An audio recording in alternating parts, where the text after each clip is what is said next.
Hartalika Teej specially north India के UP और बिहार में बहुत धूमधाम से मनाया जाता है।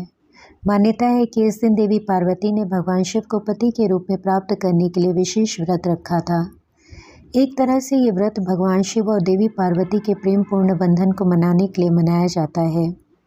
तीज के दिन विवाहित महिलाएं सुखी वैवाहिक जीवन पाने के लिए व्रत करती हैं और विशेष पूजा करती हैं, जबकि अनमैरिड लड़कियां अपने पसंद का साथी पाने के लिए व्रत करती हैं। 2004 में जब मैं 18 साल की थी तब मैंने पहली बार ये व्रत रखा था।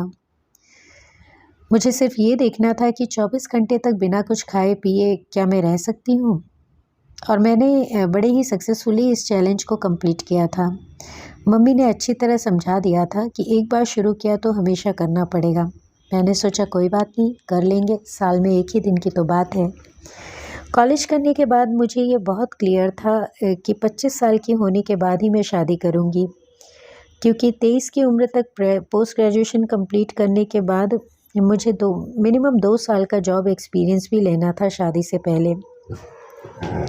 22 की थी मैं जब मेरी मुलाकात रवि से हुई थी। रवि ने सीधा मुझे शादी के लिए प्रपोज़ किया और अपने घर वालों से भी बात की। हालांकि घर वालों ने साफ मना कर दिया इस रिश्ते के लिए। उस वक्त मेरी तो पढ़ाई चल ही रही थी, इसलिए मुझे शादी की कोई जल्दी नहीं थी। हमने मिलना जुलना जारी रखा और करीब 1-1.25 साल तक लगातार मिलने के बाद रवि में मुझे भी बहुत सी ऐसी क्वालिटीज़ नज़र आने लगी जो एक लाइफ पार्टनर में होनी चाहिए।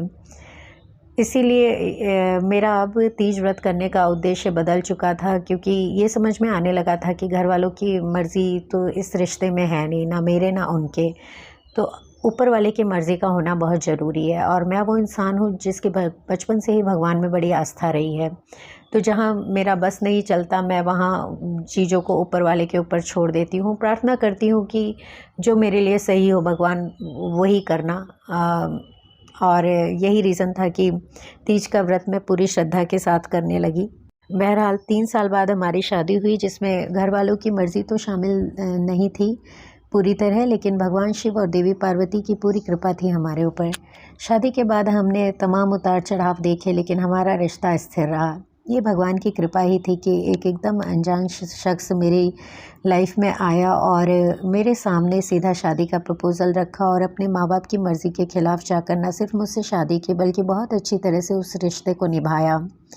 और शादी के बाद मैंने भी पूरी कोशिश की अपनी नई फैमिली के साथ निभाने की, जो कि मेरे लिए ज़्यादा मुश्किल नहीं था, क्योंकि मैं बिना किसी एक्सपेक्टेशन के अपने लॉस के साथ निभाने की कोशिश करती रही। रवि इस बात को बहुत अच्छी तरह समझते थे।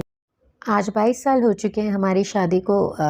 इस रिश्ते का बनना मैंने पूरी तरह भगवान पर छोड़ दिया था, क्योंकि बहुत सारी प्रतिकूलताएं थी। भगवान ने साथ दिया, हमारा रिश्ता जुड़ा और अच्छी तरह से निभ भी रहा है। कभी डिटेल में बताऊंगी, बहुत लंबी कहानी है।